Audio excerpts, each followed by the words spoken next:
Somebody's here. Two people. How you like my hair? Isn't it cute? If I do say so myself. Caroline Connor did it. Thank you, Tammy. I had to get on just to show it. I'm admiring my own hair. Hi, Tracy B. It'll never look like this again. I can't do it like she does, but I love it. Even Dave loves it, and he never really says anything. Hi, Mariette Els. I'm going to message Davida just in case she's awake. Okay.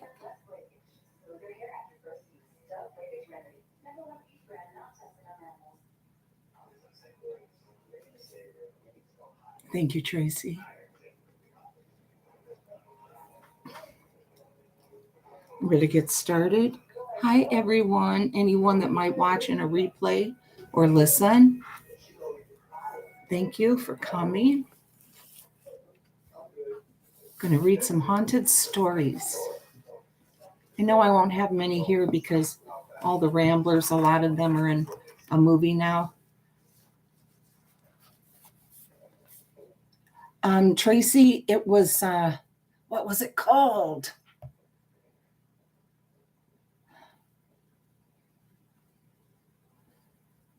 I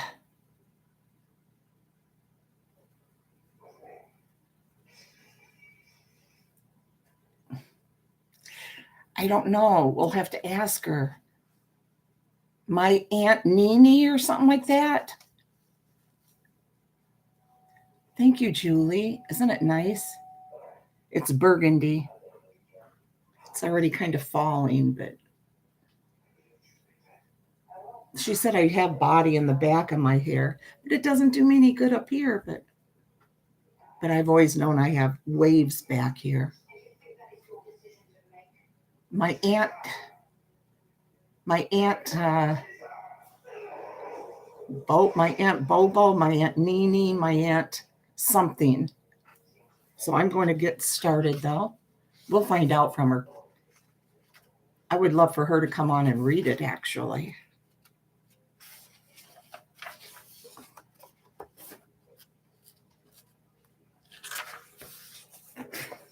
Okay, how about the Ghost of Justice Cemetery?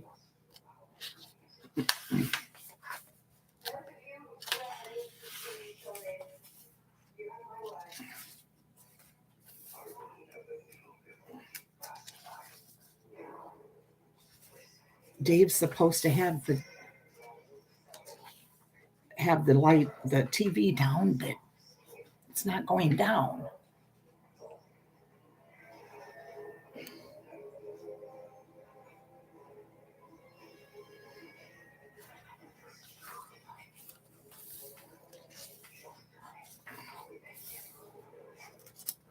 Okay. This is in Benton County, I guess, Indiana.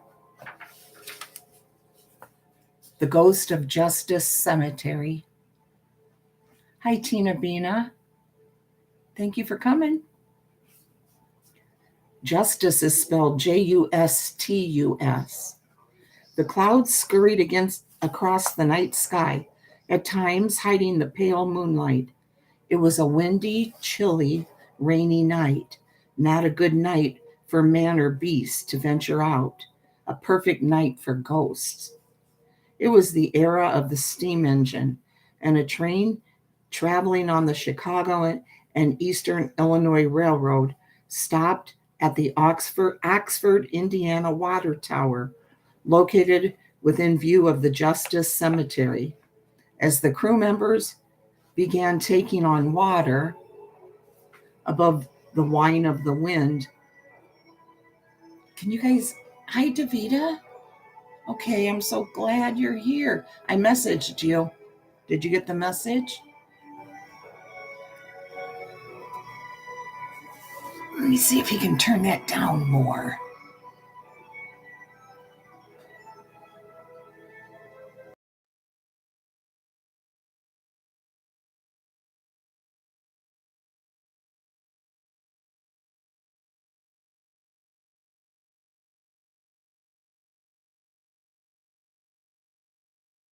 Okay, sorry, guys.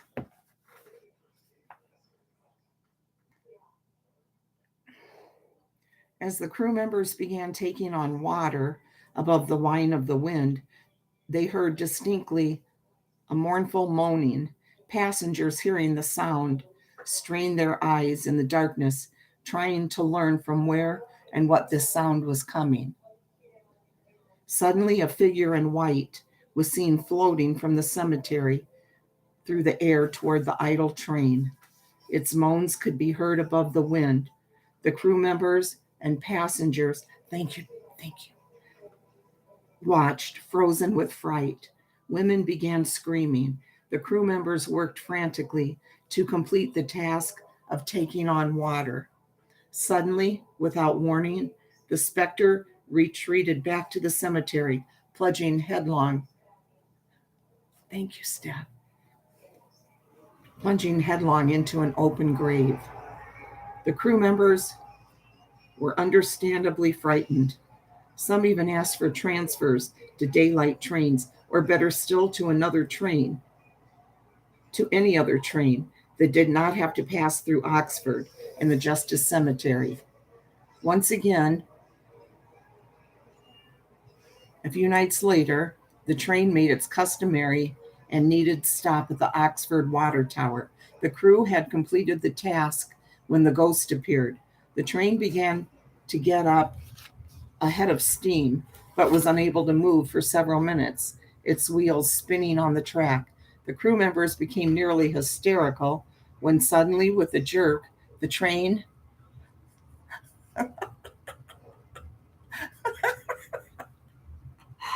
it's great.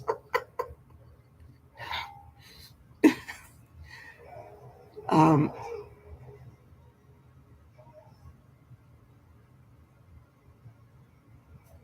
the train began to get up ahead of steam, but was unable to move for several minutes, its wheels spinning on the track.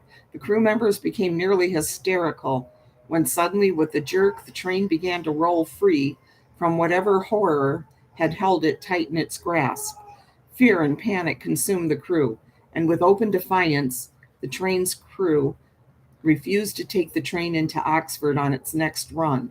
Railroad officials were at a loss to know what to do and finally hired a detective. After visiting Oxford and talking to some of the citizens, he was able to persuade a few to accompany him. Thank you, Backdoor. Hi, Tracy. Thank you so much. Uh, a few to accompany him one night as he visited the cemetery. This was scary business he was proposing. As the small group waited and watched, they observed some of the young men of the community creep into the area just before the train arrived to take on water. One of them carried something white, a sheet. The detective left his hiding place, and the others followed as he approached the young men. The youthful pranksters admitted they were responsible for the ghost. They had attached a wire from the top of the water tower to the cemetery and were pulling a sheet draped over a coat hanger along this quote unquote track. They also confessed that they had rubbed soap on the railroad tracks to make it difficult for the train to get traction once it stopped. The pranksters were set free with a stern warning that if this ever happened again, they would be arrested. That ended the life of the ghost of Justice Cemetery. Or did it? There were some among the train's crew, those who had been frightened into near hysterics, who didn't believe that it was a prank.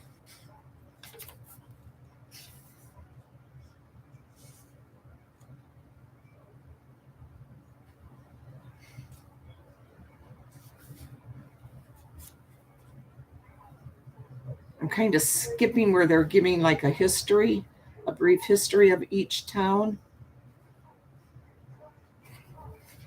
I probably shouldn't, but I kind of am.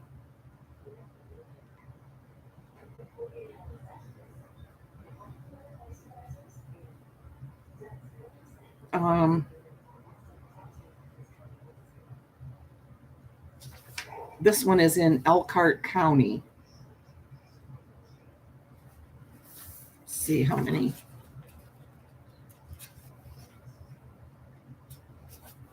Let me read just a little bit of the history, I guess.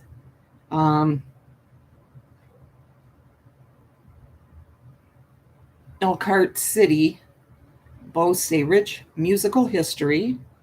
Um, at one time, Elkhart manufactured more than 20 makes of automobiles, second in the state only to Indianapolis. It's also known as the recreational vehicle capital of the world, where they, with approximately 200 firms manufacturing mobile homes. Thank you, little Miss STF. Campers or other recreation vehicles. We have been there. There's all kinds of factories making campers and stuff like that. Another Elkhart resident who would become notorious, Dr. Franklin Miles, began marketing his home remedy, a sedative known as Dr. Miles Restorative Nervine, in 1884. The company achieved fame in the 1930s as the producer of Alka-Seltzer.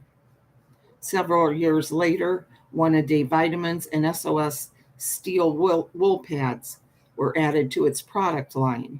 Miles Laboratory since has been purchased by Bayer AG of West Germany, the developer of Bayer aspirin.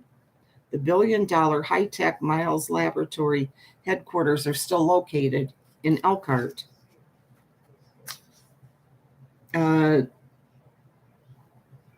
Talks about Dillinger's gang. A lot of history here, but I'm just going to kind of skip over it and go right to the ghost story, if you don't mind. A Tree with Spirit. Hi, Jackie Burns. A Tree with Spirit. A few miles southwest of Elkhart on County Road 19 is the village of Jamestown. It was laid out in 1835 by James Davis, for whom it was named. The village has remained just that, a village, a quiet and comfortable place to live. Like in many other small communities, everybody knows everybody. In such a peaceful environment, a visitor passing through would feel certain there was nothing to fear. But those who live in and near the community know the truth. Some time back, a terrible auto accident occurred just west of Jimtown on Cable Line Road, County Road 26. The driver died on the spot. No one recalls the exact date of the accident or even the name of the driver, but nearly everyone in the area agrees the accident did happen. It left a legacy, a terrible legacy. I'm trying, Tracy. Exciting, right? Hi, Mary. As the story is often told, it began on a moonless night. A cold mist hugged the ground. An eastbound car, traveling much too fast on County Road 26, was nearing the intersection at County Road 2. Suddenly, the driver lost control. The vehicle crashed headlong into a large tree just off the side of the road. On impact, the driver was thrown through the windshield, crashing into the tree. A nearby family heard the crash and called the sheriff's office. People watching the wreckage cleanup commented that they could see the exact spot where the man's body had hit the tree. Curiously, his body was never found. Some believed he had survived the crash and, in shock, had wandered into the woods where he died. Others had a different theory. They believed the force of the impact was so great that the tree had actually captured the man's body and his spirit. As time passed, the tree became diseased and was cut down. The road, however, is still haunted. Today, the thing that remains to haunt Cable Line Road is said to be a monster. Traveling at night, you may see in your headlights the man's head floating above the road, searching for its body, or a headless creature standing at the edge of the road. The legend has been so much a part of Jamestown culture that when the town celebrated its 150-year anniversary, the cable line monster was honored with its own float. This one is called Fun Loving Nellie. Carol. No. Steph is in both. She's watching the movie and listening.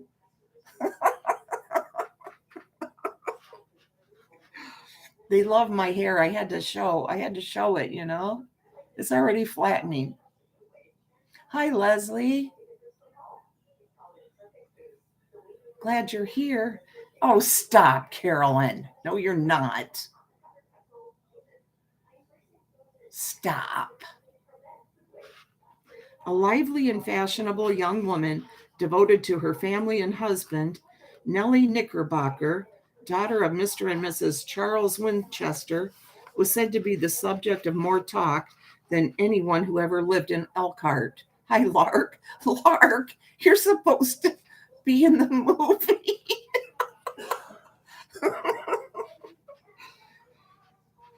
Although she's been dead for nearly 50 years, she's still the topic of conversation. There is evidence that she possibly still exists, at least on some level. Hold on, I want to get something to put this on. I hate looking at myself back, in these. You see all my chins hanging, and see, I need to put my camera up like this so I can read this way. Mo, you can go back in. Knickerbocker. When William H. Knickerbocker met the diminutive, blue-eyed beauty, he fell in love. Although he was 10 years older, Nellie's father gave them his blessings. They were married on November 29th, 1882.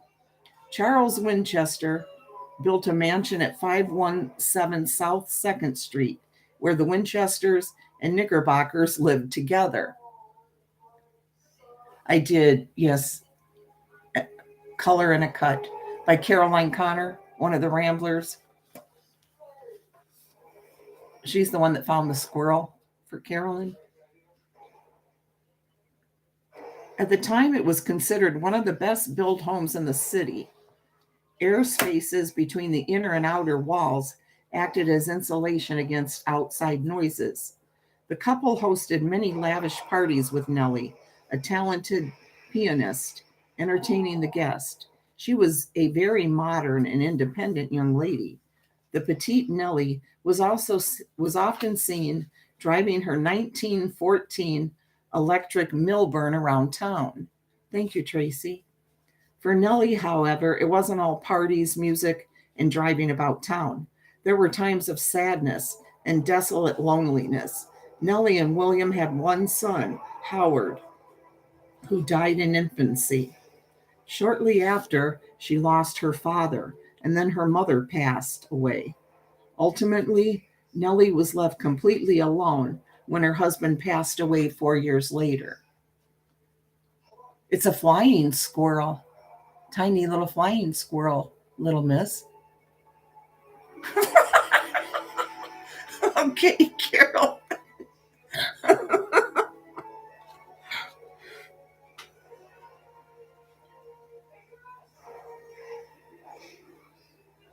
Yeah, her husband passed away 4 years later, and she was left alone.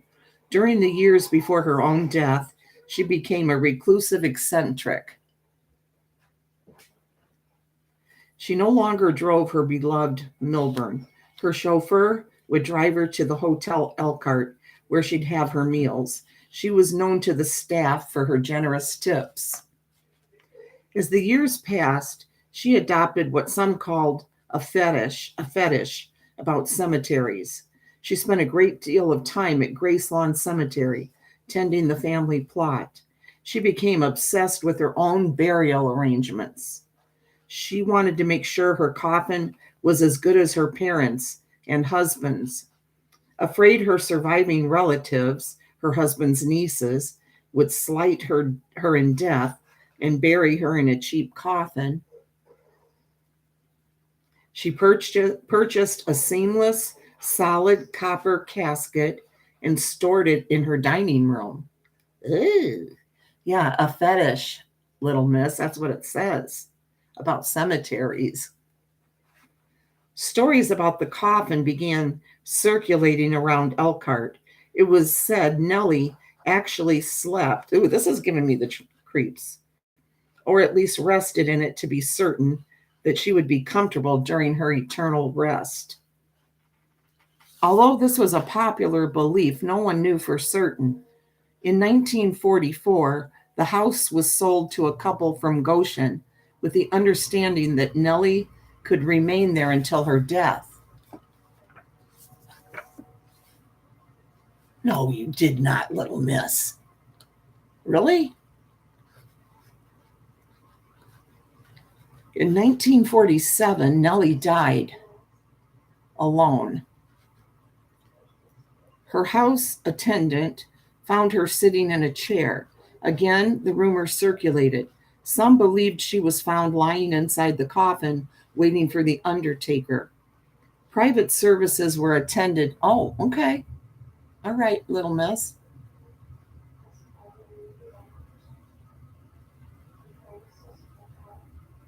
Private services were attended by some of the bank's directors, a few friends, and the waitresses from Hotel Elkhart. She was buried at Gracelawn Cemetery beside her parents, son, and husband, with a mammoth concrete cross towering over the site. She had been the daughter and wife of prosperous businessmen, and yet her estate amounted to only $11,000. What had happened to the Knickerbocker fortune? Shortly after her death, court and bank officials searched the home. Carpeting was removed. Even the spaces between the walls were searched. Neither money nor family documents were ever found. The Goshen family lived in Nellie's home for several uneventful years before leasing it to the Jewel Advertising Agency. A reporter for the Elkhart Truth asked several Jewel employees if they thought Nellie was still in the house. The question was answered by a guarded laughter. Over the years, the employees had adopted a habit of half-heartedly blaming Nellie for any inexplicable happenings. One employee commented, "If she exists as a ghost, she's fairly benign." However, he admitted to being one of the first to have had an inexplicable experience.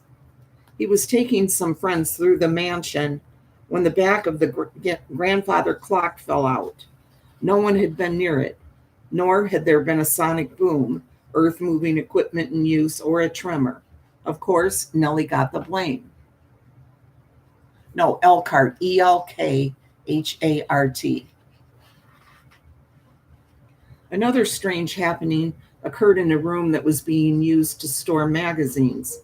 Instead of the stacks growing, they seemed to be getting smaller. Later, the magazines were found in the basement, just below a laundry chute that began in this room. Some of the employees believed the fun-loving Nellie was still enjoying a joke from time to time. Another employee admitted to the reporter that he'd experienced several bizarre events.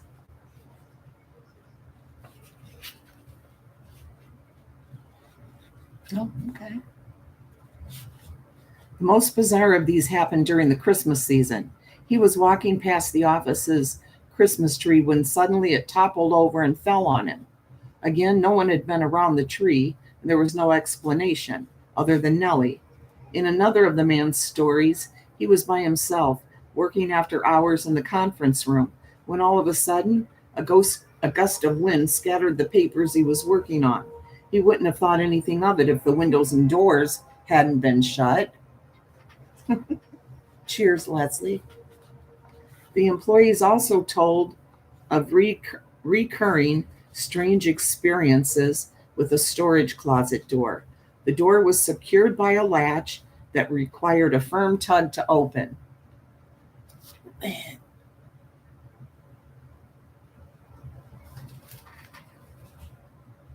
Another employee recounted experiences from an evening spent alone in the house with his young daughter. The girl insisted she heard something like money jingling. In an effort to quiet her fears, they looked around for the source, but found no one in the building or anything unusual. A short time later, she tugged at her father's arm, this time saying she heard footsteps on the stairs to the attic. At that point, her father decided it was time to leave. Today, Nellie's home, which has suffered from a lack of loving human occupants, will be getting a new lease on life. The newly created Winchester Group is planning to undertake its restoration. Once this has been done, the second floor of the building will be available for offices. The first floor will maintain the historical presence of the structure and the entire home, perhaps its ghostly presence.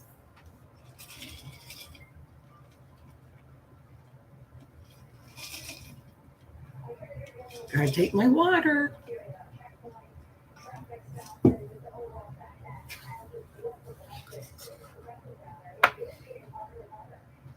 Ghostly Good Samaritans.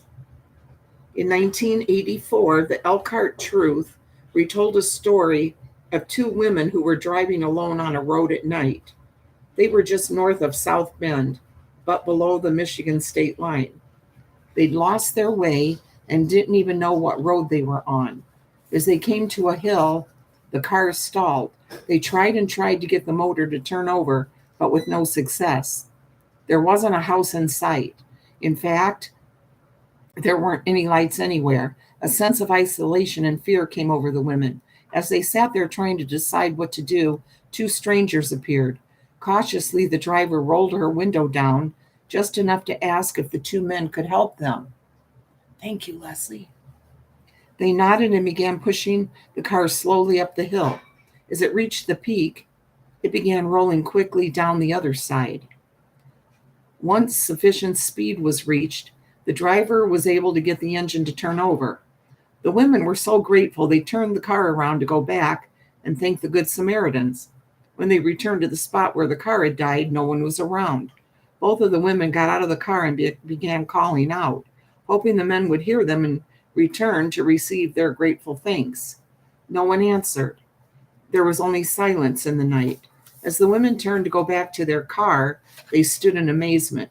The car, which had been left idling, was once again making that slow ascent up the hill as if it were being pushed. The women began running, reaching the car just before it arrived at the top of the hill. They opened the doors and jumped in. The driver put her foot on the gas pedal and kept right on going, never stopping and never looking back until they'd reached their destination. They were convinced that the two men were ghostly Good Samaritans standing watch over the hill, waiting to help unfortunate motorists with a push up the hill. Spooky, huh, Tracy? But you know what? There's actually a place here in Chesterton, out on the one of the backcountry roads. There is a hill there, like a kind of like an overpass. And ever since I was a little kid, they've talked about you could park your car down at the bottom of the overpass thing, the little bridge, which isn't even real high, and your car will be taken right up. It's something about some type of, they explain it. I have no idea what. It's supposed to be something, maybe Moo's smart, maybe she knows. Something gravitational forces, something, I don't even know. But I've seen it about in the paper and stuff like that. It's supposed to be true. I don't know. I've heard about it, my whole life. And I've been on that, but I've never tried that, I've never tried it when I was there. The Giant Ghost. The story of the giant ghost of Benton in Elkhart County became a news item in the September 13th, 1896 issue of the Philadelphia Press.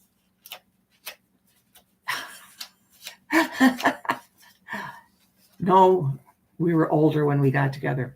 It is close to where me and my first husband would go parking on Lover's Lane. We did a lot of that when I was a teen. I'm sure I wasn't the only one. The story attracted so much attention that many upstanding, intelligent individuals who were considered to have good sense decided to investigate. This is the story as it was reported. A farmer and his wife were returning home one night from a visit with one of their neighbors. The road to their farm, about 16 miles southeast of Elkhart, passed near an old church surrounded by a moss-covered, overgrown graveyard.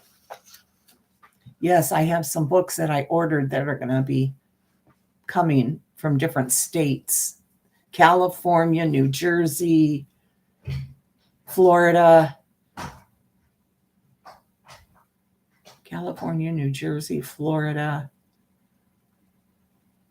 And I'm not sure what that other one, but I did order, I think, 4 of them that are like the spooky Indiana. Yeah, it is night. Do you lock that door at night or not? Yes, I lock it, yes. The top lock or the bottom don't Either work? one. The bottom don't work. Well, then the top. Just lock it. I was going to lock it. You got a key, right? Yeah. What's she doing? You know, she's not taking a bath, is she? No. You know, a long time. We'll tell her, you're going to bed. For years, an old man who lived not far from the graveyard had tended to the grave sites, keeping the vegetation under control. Hi, whisper to me. 10 years before, however, the old man was found murdered.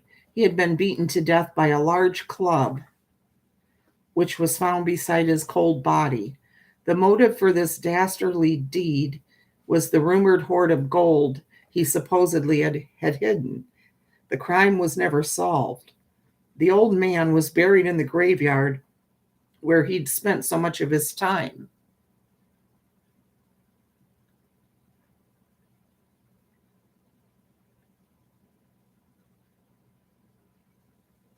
Oh, that'd be cool, Leslie. You don't have to do that, though.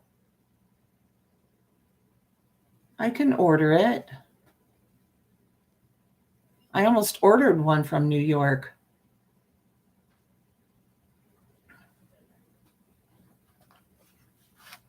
That's really sweet, but you don't have to do that.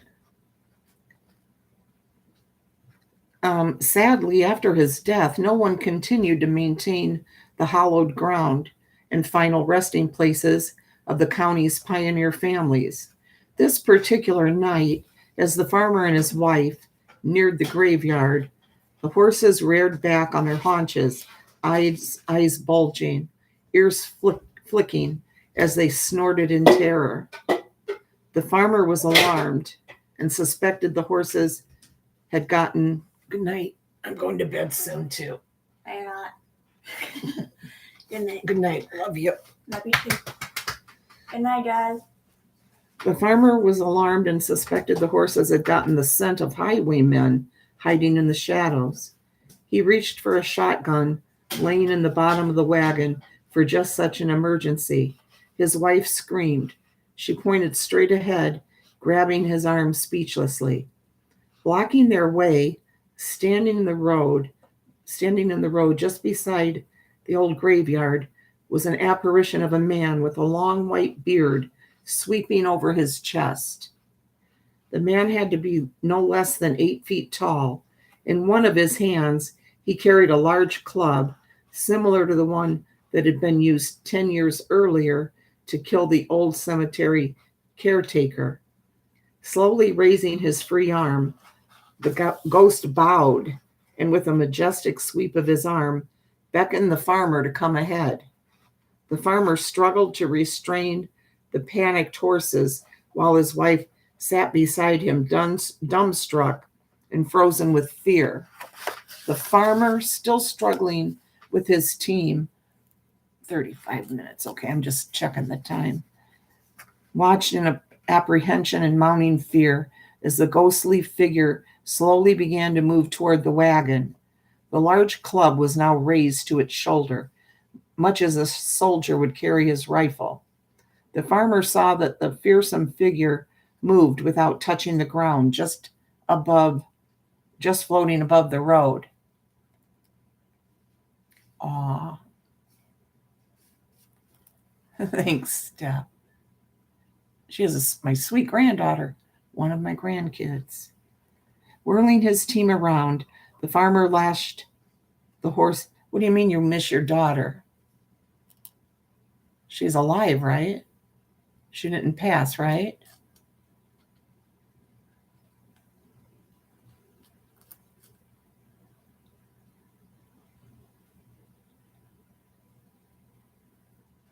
Whirling his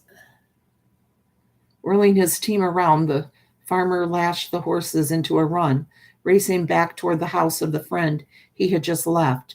The next day, in broad daylight, the couple once again began their trip home, this time completing their journey without incident. Shortly thereafter, another farmer in the area encountered the giant ghost. This man had a reputation for being not only intelligent, but without fear. His encounter with the giant club-wielding ghost, however, left him greatly fearful. He never traveled that road at night. He never again traveled that road at night. On a number of occasions, several groups of curious citizens have attempted to investigate and solve the mystery of the giant ghost. In each instance, they too saw and were convinced of the actual presence of the ghost. Several conflicting reports describe the ghost as being 8 to 10 feet tall and having a badly mangled or missing head, but all the reports mentioned the club. The story evolved to allege that the entity was the spirit of the elderly man who must have been murdered by a gang of gold-seeking ruffians. Some said that the ghost would not hurt the innocent. He was just waiting for the murderers to come down the road so he could take his revenge. Needless to say, when darkness comes, those of the Benton community steer clear of the road beside the old graveyard on U.S. Route 33, where the giant ghost waited and still may be waiting. Let's see. Let's check this book right here. Let's see what we got here.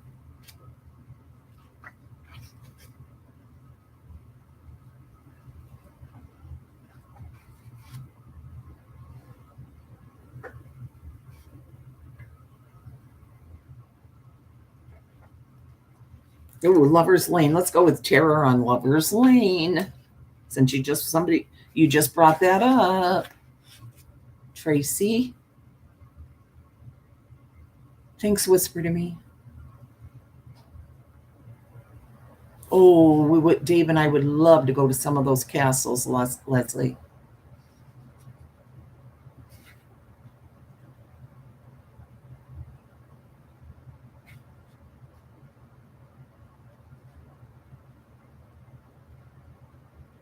Terror on Lover's Lane. The term Lover's Lane might not mean much to today's to today's youth, but their parents almost certainly have memories of them. Dark, secluded roads where enamored teens would go to park, listen to the radio, and make out. For teenagers in the 50s and 60s, no matter where they lived in the United States, there was a local Lover's Lane. The phenomenon was so large that cautionary urban legends developed to keep teens away from lovers' lanes. It was not uncommon to hear tales of murder and mayhem associated with lovers' lanes. These stories were circulated by local teens to scare each other, or by the parents who were trying to keep their kids from parking and doing inappropriate things. Most stories involved a young couple going up to a lover's lane to be alone at night, only to die a horrible death when attacked by a homicidal maniac wielding various weapons from axes to giant hooks. The beauty of these tales was that they were filled with enough reality to make them appear to be true. while vague enough to make it nearly impossible to debunk them. Although some of these legends have faded into obscurity, the story associated with the Lover's Lane off Route 334 outside of Zionsville has survived all these years because it includes an interesting postscript to the tale: ghosts. Back in the 1950s, Route 334 West was a totally different road. The houses dotting the roadside today didn't exist then. Instead, there was nothing but trees as far as the eye could see. It was along this stretch that a small dead-end road became known as Lover's Lane. According to the legend, a young couple decided to sit here and get to know each other better. Unbeknownst to the couple, there was a deranged madman lurking in the shadows, armed with an axe. It's doubtful the young couple knew of the danger, they were in danger until it was too late. When the deed was done, the killer placed both bodies under a tree at the dead end and disappeared, never to be heard from again. For many years after the crime, people avoided Lover's Lane, believing the killer was still out there awaiting more victims. Eventually, though, they began to slowly make their way out there again. And that's when the ghost stories began. There were reports of disembodied screams, one male and one female, coming from near the tree where the bodies were discovered. Even today, while the Lover's Lane itself is nearly forgotten, there are still reports of screams echoing through the remaining trees late at night.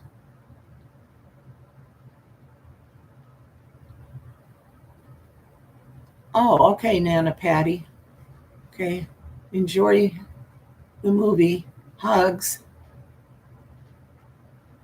Why don't kids go to Lover's Lanes anymore? They have to, right? Don't they? Come on, teens are teens. I don't care about video games and all that. Teens are still teens.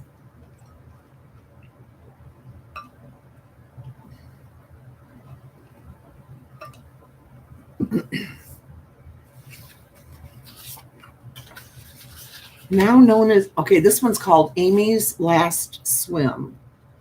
Now known as the Shady Side Recreation Area, Aqua Gardens in Anderson has long been a wonderful place to visit, with scenic areas strategically placed around two lakes, perfect picnic spots, and several miles of walking trails through dozens of acres of natural beauty. Ooh, Leslie. It was here in the 1960s that teenager Amy Chapman and a group of her friends decided to have an evening bonfire. For a while, the teenagers all sat around the roaring fire, telling stories and just generally having a good time. As the night wore on, some of the group got bored and suggested they all take a late night swim. Although Amy couldn't swim, she apparently didn't want to feel left out, and she agreed to go into the water with the others. No one is sure what happened next.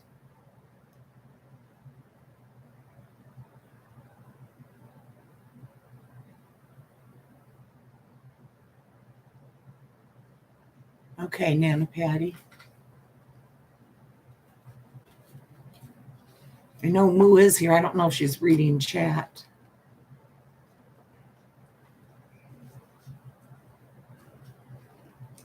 No one is sure what happened next. All of the kids who went swimming claimed they didn't hear or see anything strange or out of the ordinary, but when they all came back to the shore, they noticed that Amy wasn't with them anymore. They had all seen her get in the water with everyone else, but not a single one of them saw her get out. A frantic search along the water's edge turned up nothing, so the teenagers rushed home to tell their parents that Amy was missing. Sadly, Amy's body was found early the next morning, floating face down in the water. After talking to the teenagers and reviewing the evidence, The police ruled Amy's death an unfortunate accident. It appeared that since Amy couldn't swim, she had simply drifted too far out into the water and drowned, all without her friends hearing a single sound. As would be expected, after Amy's funeral, people avoided the area. It just brought up too many painful memories. But as time wore on, they returned. And that's when the ghost stories started. People began seeing Amy's ghost, still soaking wet at the water's edge, and she is still seen to this day. Sometimes her ghost just stands there, silently looking out over the water. At other times, she's literally floating above the water. But on other occasions, her ghost appears to be trying to warn people, perhaps attempting to save them from the same watery grave that claimed her life.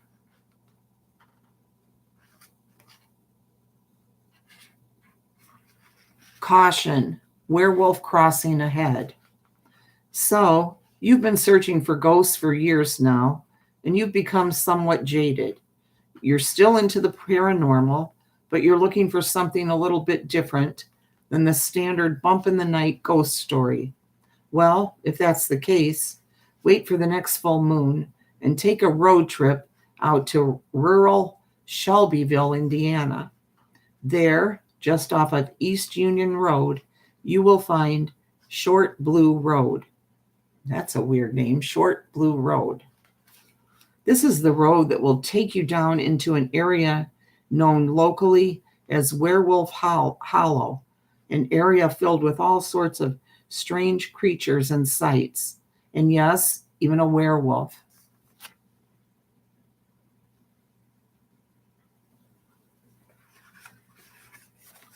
The first warning sign you'll see as you prepare to enter Werewolf Hollow is an actual sign, a stop sign. Ugh. This is no ordinary stop sign, however. Far from it. There are deep scratches in the sign. Whether the scratches were caused by man, beast, or something in between is still hotly debated.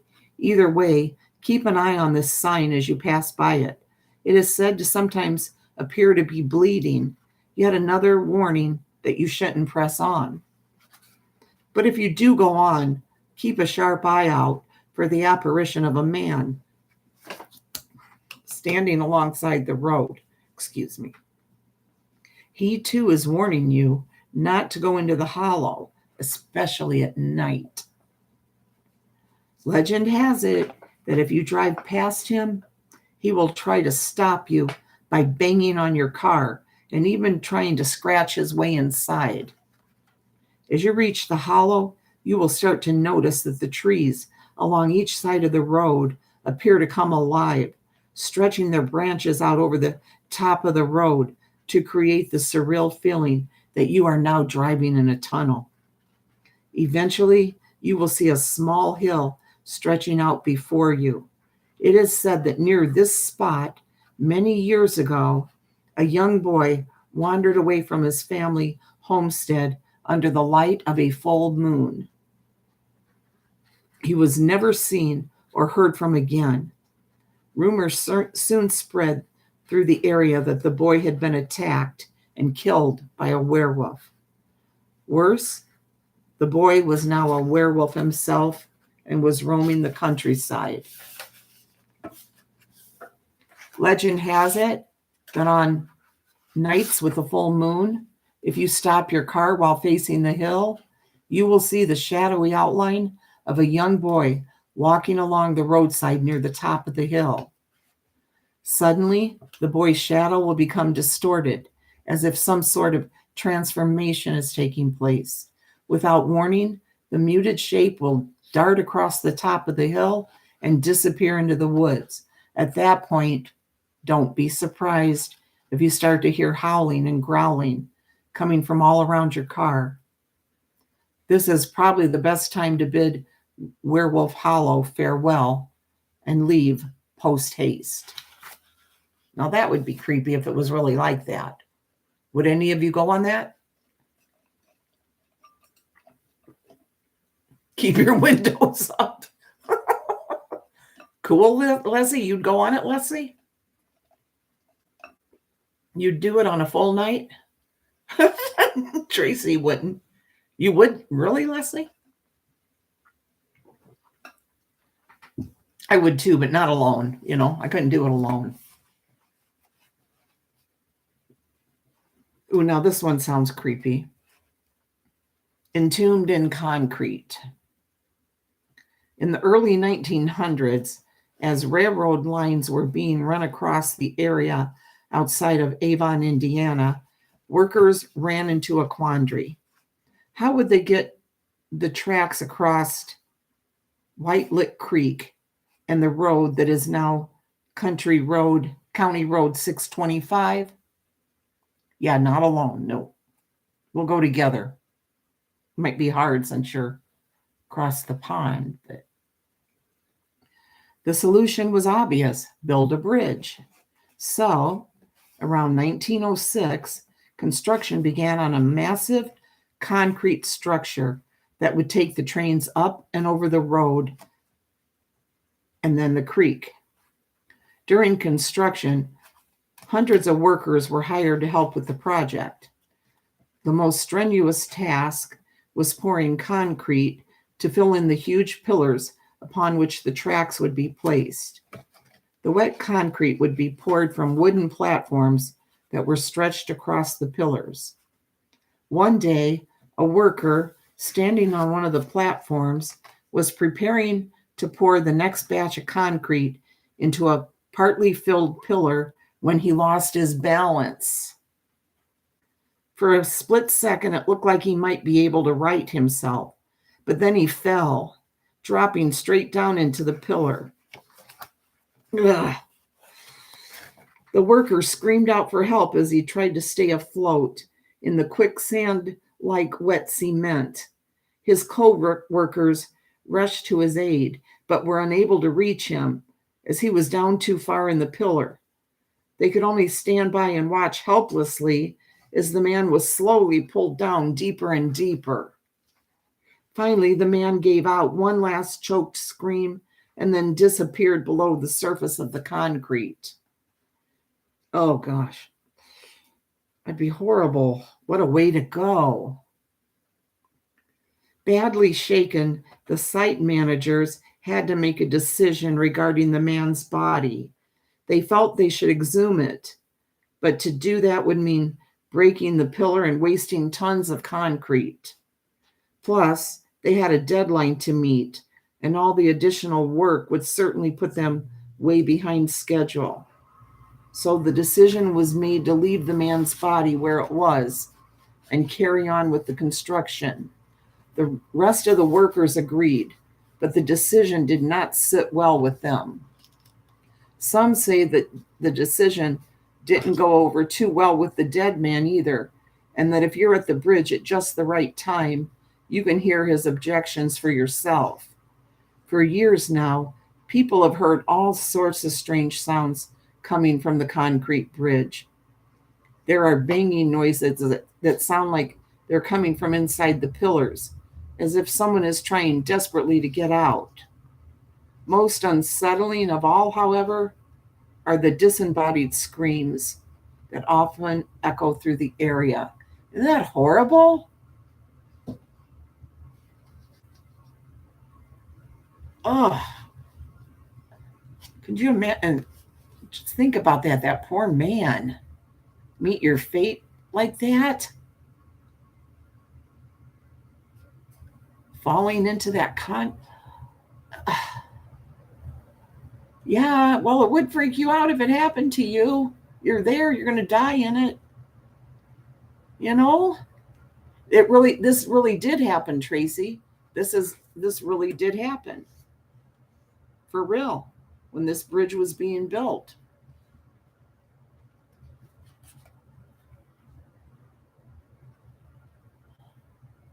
Hi, Barbara Blue.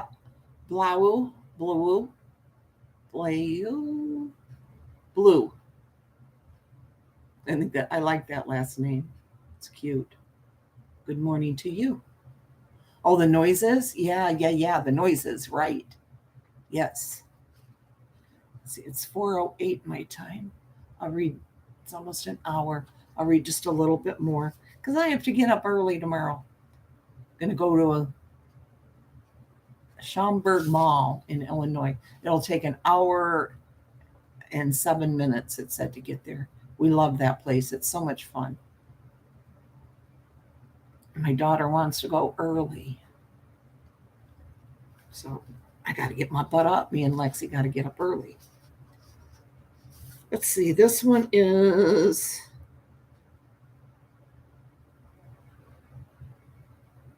The Blue Lady. In the roaring 20s, Pendleton Pike through McCordsville was a hotbed of activity, with everyone from locals to gangsters traveling up and down it. So when the Plantation Club was erected at the corner of West Pendleton Pike and Carroll Road, it soon became the place to be. Before long, gangsters moved in, attracting all sorts of shady dealings, from illegal gambling and alcohol smuggling to prostitution. I know, Leslie. We read about one like that in The Haunted Gary, about the bridge they built over here and the guy that fell in that.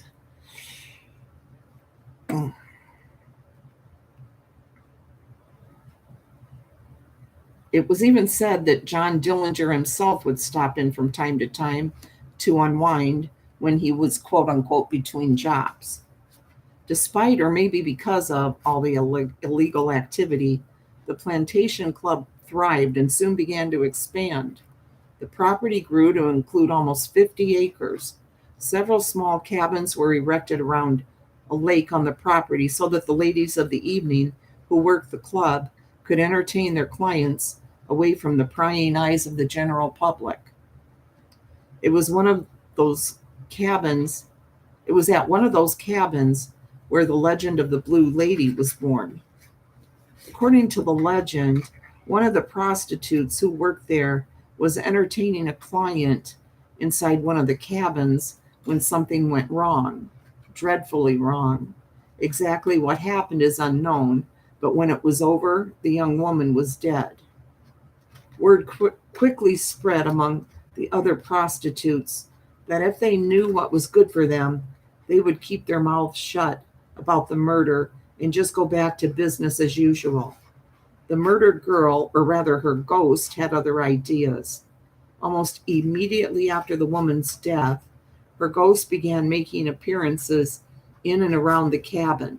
Stranger still, her ghost always appeared to be bathed in a weird blue mist. Not wanting to get in any trouble, the other working girls quietly began avoiding the cabin and would only speak in hushed tones among themselves about the Blue Lady. Once alcohol became legal again and the FBI started cracking down on gangsters, fewer people started showing up at the Plantation Club. Eventually, it fell into disrepair and was abandoned.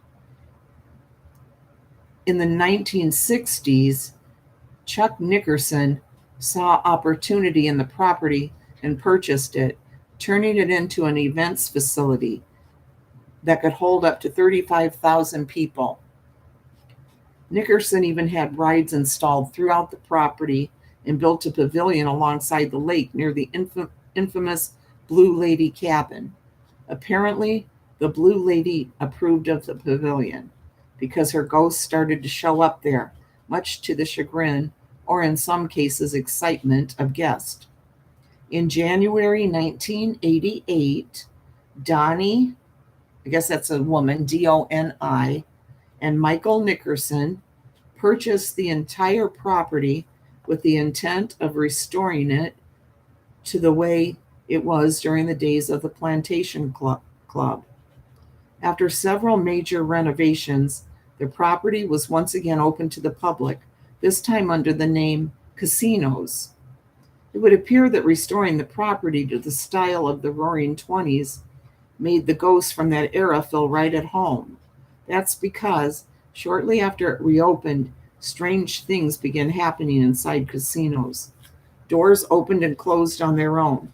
Glasses and other objects moved without being touched, and footsteps echoed through the building when no one else was around. As for the Blue Lady, she continued to be sighted on a regular basis, although she preferred to hang out near the lake as opposed to coming inside the building. Casinos, too, would eventually close, and several years ago, all of the buildings, including the Blue Lady cabin, were knocked down to make way for a golf driving range. Even that facility was short-lived, and today nothing remains at the site except a huge vacant lot, a small lake, and a ghost. Even though all the structures are gone from time to time, a ghostly woman surrounded by a weird blue mist is seen standing near the edge of the lake.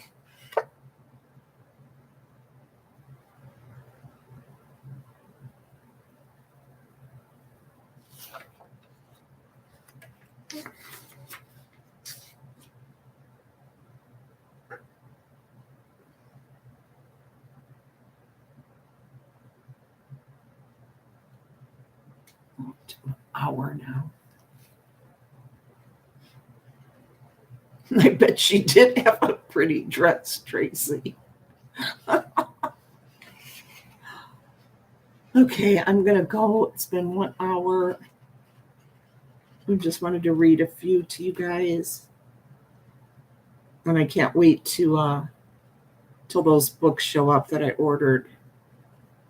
More of the spooky stories, the tales.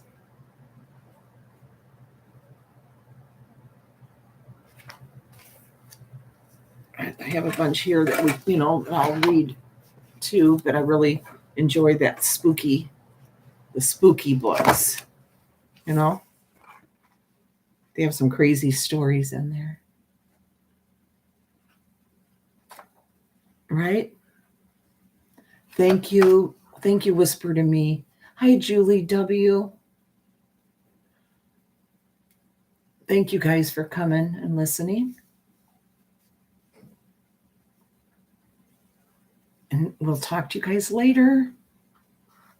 Thank you, everyone. Have a good night and good day.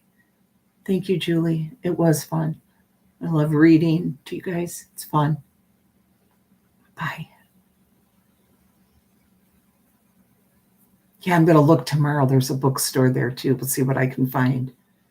Good night, Steph. Whisper to Me. Tracy, Leslie, Moo, Steph, Barbara, Nana Patty left. I think that's it. Oh, Davida, I bet she's sleeping. And Little Miss STFU. Night, everyone.